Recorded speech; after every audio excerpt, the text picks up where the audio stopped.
Jallikattu recently अभी news में है। न्यूज़ में क्यों है तो उसकी भी एक वजह है।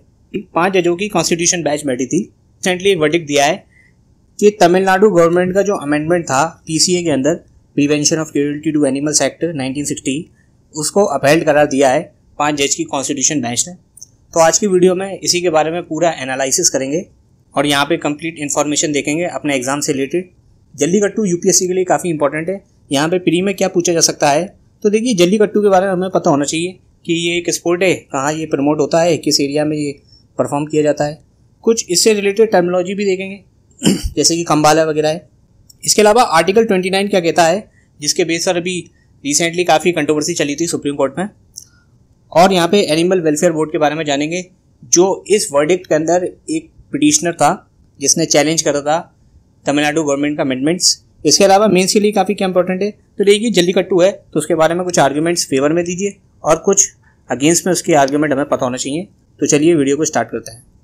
5 जजों की रिसेंटली अभी एक बेंच बैठी थी और इस बेंच को जो लीड कर रहे थे वो KM जोसेफ थे और इसके अलावा ये 4 अदर जजेस थे, Hrishikesh Roy, Ajay Rastogi, justice Aniruddha Bose, justice CT Ravi Kumar, जिसने अपहेल्ड करार दे दिया है तमिलनाडु के अमेंडमेंट्स का, जो तमिलनाडु ने अमेंडमेंट्स करा था prevention to cruelty animals act 1960। और यहाँ पे अलाउ कर दिया गया बुल टैमिंग स्पोर्ट को, जिसमें जल्लीकट्टू शामिल है, खम्बाला शामिल है और कुछ other block kart racing sports हैं। देखिए जल्लीकट्टू क्या है, तो सबसे पहले थोड़ा जल्लीकट्टू के बारे में जानते हैं कि जल्लीकट्टू को इरूथा जुहुबू थल भी कहते हैं। ये एक बुल टैमिंग स्पोर्ट है। टैमिंग का मतलब होता है कि किसी चीज़ पे हम अपना कंट्रोल जमा रहे हैं। जैसे यहाँ पर जितने भी ये कंटेस्टेंट हैं ये कंट्रोल इस्टेब्लिश करना चाह रहे हैं, टैमिंग करना चाह रहे हैं बुल को, तो इसीलिए बुल टैमिंग स्पोर्ट कहा जाता है जल्लीकट्टू को। यहाँ पे जो भी कंटेस्टेंट हैं वो टैम करने की कोशिश करते हैं, यानी कि उसको कंट्रोल करने की कोशिश करते हैं, और अगर उन्होंने कंट्रोल कर लिया बुल को तो यहाँ पर उनको एक प्राइज दिया जाएगा। और अगर वो इसके अंदर फेल हो गए तो जो बुल का ऑनर है, जो बैल का ऑनर है, वो यहाँ पे प्राइज विन करेगा। या तो कंटेस्टेंट को प्राइज मिलेगा या बुल ऑनर को प्राइज मिलेगा। जल्लीकट्टू 2 शब्दों से मिलकर बना है, कल्ली और कट्टू, जिसमें कल्ली का मतलब है कॉइन्स और कट्टू का मतलब है टाइस, यानी कि कॉइन्स को टाई करना बुल के हॉर्न से, जो भी बैल के सींग हैं उनसे काफ़ी सारे जो कॉइन्स हैं उनको बांधना। जनवरी के 2nd वीक के अंदर जल्लीकट्टू सेलिब्रेट करा जाता है तमिलनाडु के अंदर, और इसी वीक के अंदर हार्वेस्ट फेस्टिवल भी यहाँ पे सेलिब्रेट करा जाता है, क्योंकि यहाँ पे जो भी फसलें होती हैं उनकी कटाई होती है तमिलनाडु में। यहाँ पे थैंक्स दिया जाता है हार्वेस्ट को, जो भी बाउंटीफुल यहाँ पे हार्वेस्ट होती है। यहाँ पर कैटल वर्शिप भी की जाती है, मेवाशियों की पूजा भी की जाती है। देखिए तमिलनाडु के अंदर कुछ फेमस एरिया हैं जहाँ पे जल्लीकट्टू और बुल टैमिंग स्पोर्ट परफॉर्म करे जाते हैं, जिसमें है मदुरई, तिरुचिरापल्ली, थेनी और कोटाई, जिसको जल्लीकट्टू बेल्ट्स भी कहते हैं। जितने भी डिस्ट्रिक्ट आते हैं उस पूरे डिस्ट्रिक्ट को एक जल्लीकट्टू बेल्ट यहाँ पे नाम दिया गया है। और देखिए हिस्टोरिकली काफ़ी रेफरेंसेस मिलते हैं जल्लीकट्टू के लिए। जल्लीकट्टू एक ट्रेडिशन के रूप में देखा जाता है, एक परंपरा के रूप में देखा जाता है, और सदियों से ये परंपरा प्रीवेंट है साउथ इंडिया के अंदर, या कहें तो तमिलनाडु के अंदर। जल्लीकट्टू के कुछ ट्रेसेस भी हमें मिलते हैं मोहनजोदाड़ो की सील से। मोहनजोदाड़ो एक एंशियंट साइट थी इंडस वैली सिविलाइजेशन में, और जल्लीकट्टू के रेफरेंसेस सीलापट्टिकरम में भी मिलते हैं। सीलापट्टिकरम एक एपिक है संगम एज का। देखिए संगम एज का जो पीरियड माना जाता है वो 3 सेंचुरी BC से 3 सेंचुरी AD तक माना जाता है साउथ इंडिया के अंदर। और संगम यहाँ पे क्यों कहा गया, तो संगम का मतलब है कि यहाँ पे जो पोइट्स हैं और जो बार्ड्स हैं वो आए, उनका संगम हुआ और उन्होंने यहाँ पे तमिल लिटरेचर लिखी। देखिए पोइट्स में और बार्ड्स में कुछ फाइन डिफरेंस होता है, आइए उनको भी देखते हैं। पोइट्स जो हैं वो पोयम लिखते हैं और बार्ड्स जो हैं उसके अंदर प्रोफेशनल पोइट्स होते हैं।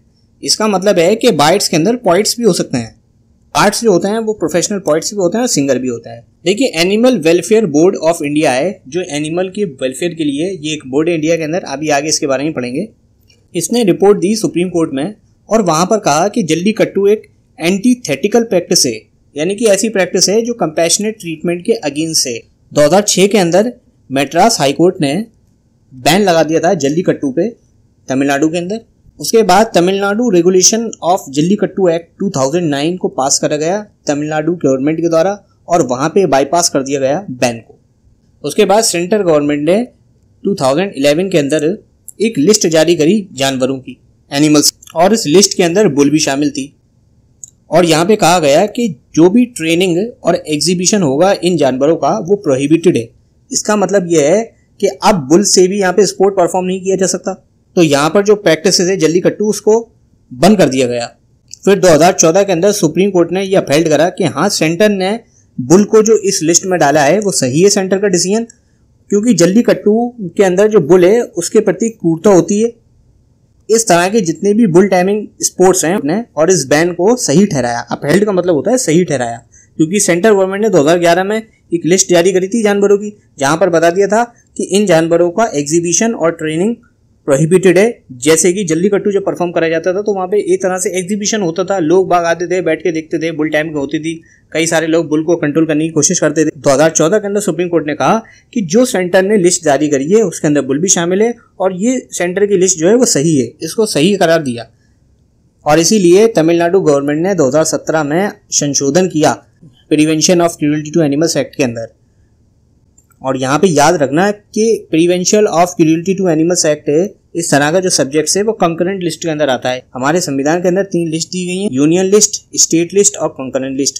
कंकरेंट लिस्ट के अंदर दोनों ही पार्टीज जो है, चाहे सेंटर और स्टेट हो, वो दोनों लॉ बना सकते हैं। और जब तमिलनाडु गवर्नमेंट ने 2017 के अंदर अमेंडमेंट किया और यहाँ पे बुल टाइमिंग स्पोर्ट को लागू कर दिया तमिलनाडु के अंदर, फिर 2018 के फरवरी के अंदर animal welfare board of India और पेटा, ये भी एनिमल से रिलेटेड एक बॉडी है जो एनिमल की वेलफेयर की बात करती है, ये सुप्रीम कोर्ट गई और वहां पे इन्होंने 2017 का जो अमेंडमेंट था तमिलनाडु गवर्नमेंट का उसको चैलेंज किया। और इस 2017 से जो केस चल रहा था, इसी केस के अंदर 5 जज कॉन्स्टिट्यूशन बेंच ने अभी अपहेल्ड करार दिया है तमिलनाडु गवर्नमेंट के अमेंडमेंट्स को, जो उसने बुल टाइमिंग स्पोर्ट को चालू करने के लिए करा था।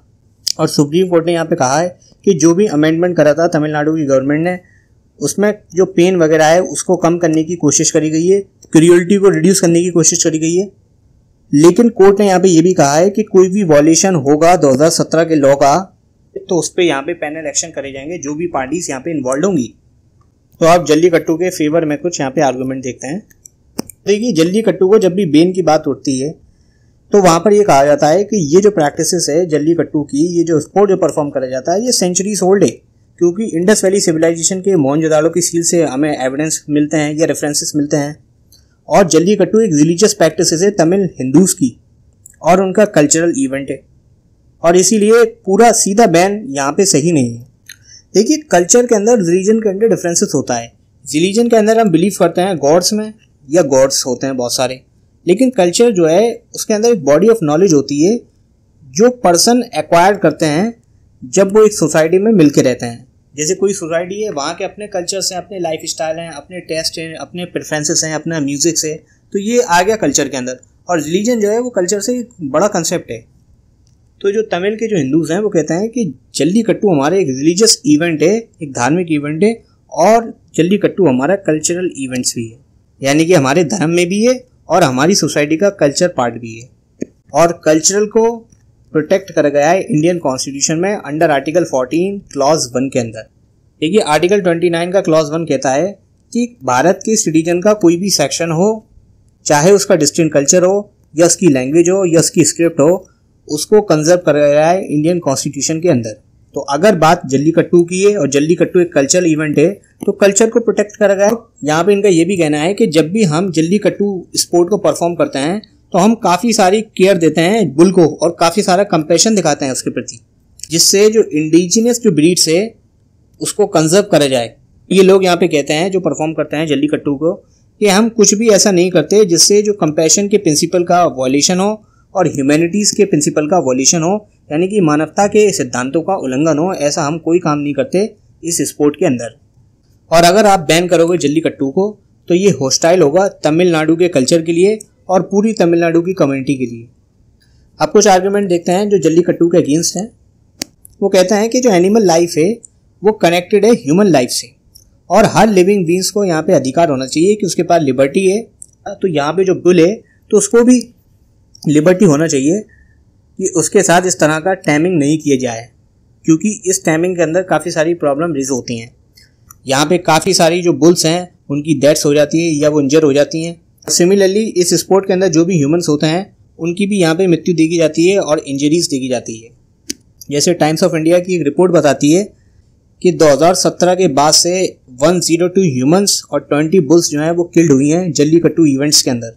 और जब हम यहाँ पे टैमिंग करते हैं, जो टैमर्स होते हैं वो कंट्रोल इस्टेब्लिश करने की कोशिश करते हैं बुल पर, तो काफ़ी सारी क्रूरल्टी देखी जाती है बुल के लिए यहाँ पर। Animal welfare board of India की एक रिपोर्ट है जो उसने सबमिट करी थी सुप्रीम कोर्ट में, जहाँ पे उसने बताया था कि जब ये स्पोर्ट परफॉर्म किया जाता है तो यहाँ पे जो पूंछ है बुल की उसको ट्विस्ट करा जाता है, और जो ट्विस्ट की यहाँ पे बोन है उसमें फ्रैक्चर भी देखा गया है, और कई बार ऐसी भी एग्जाम्पल देखे गए हैं कि जो आईज है वहाँ पर केमिकल वगैरह का यूज़ कर गया है, और इसीलिए यहाँ पे कहा जाता है कि टॉर्चर के इंसिडेंट भी देखे गए हैं जल्लीकट्टू में। और जो अपोनेंट्स हैं वो ये भी कहते हैं कि कोई जस्टिफिकेशन नहीं है, कि कुछ लोग यहाँ पे कहते हैं कि जल्लीकट्टू हमारे कल्चर का पार्ट है, वो यहाँ पे जल्लीकट्टू को इक्वेट करते हैं सती से और डाउरी प्रैक्टिस से, क्योंकि इंडिया के अंदर पहले सती थी और डाउरी थी, दहेज वगैरह था, जो पहले कल्चर का पार्ट देखे जाते थे, लेकिन अब उनको एबॉलिश कर दिया गया, ख़त्म कर दिया गया कानून के तहत, क्योंकि डाउरी के लिए इंडिया के अंदर डाउरी प्रोहिबिशन एक्ट 1961 पास करा गया, और सिमिलरली सती प्रैक्टिस को रोकने के लिए the commission of Sati prevention act 1987 पास करा गया, और दोनों ही जो प्रैक्टिसेस हैं उनको एबॉलिश करा गया इंडिया के अंदर। तो ये यहाँ पे कुछ जल्लीकट्टू के बारे में इन्फॉर्मेशन थी। अब थोड़ा animal welfare board of India के बारे में जानते हैं। तो अब स्टार्ट करते हैं। Animal welfare board of India एक ऐसा बोर्ड, एक ऐसी बॉडी जो एनिमल वेलफेयर के बारे में बात करती है।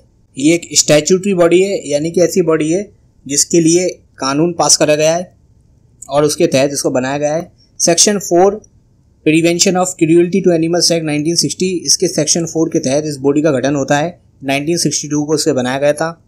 इसका हेडक्वार्टर बल्लभगढ़ के अंदर है। बल्लभगढ़ फरीदाबाद के अंदर है। फरीदाबाद एक डिस्ट्रिक्ट है हरियाणा का। शुरुआत के अंदर इनिशियल लेवल पर यह बोर्ड मिनिस्ट्री ऑफ फूड और एग्रीकल्चर के अंदर आता था, लेकिन 1990 के अंदर जो सब्जेक्ट है prevention of cruelty to animals, इसको ट्रांसफ़र कर दिया गया मिनिस्ट्री ऑफ एनवायरनमेंट के पास, और अब ये बोर्ड मिनिस्ट्री ऑफ एनवायरनमेंट और फॉरेस्ट के अंदर आता है।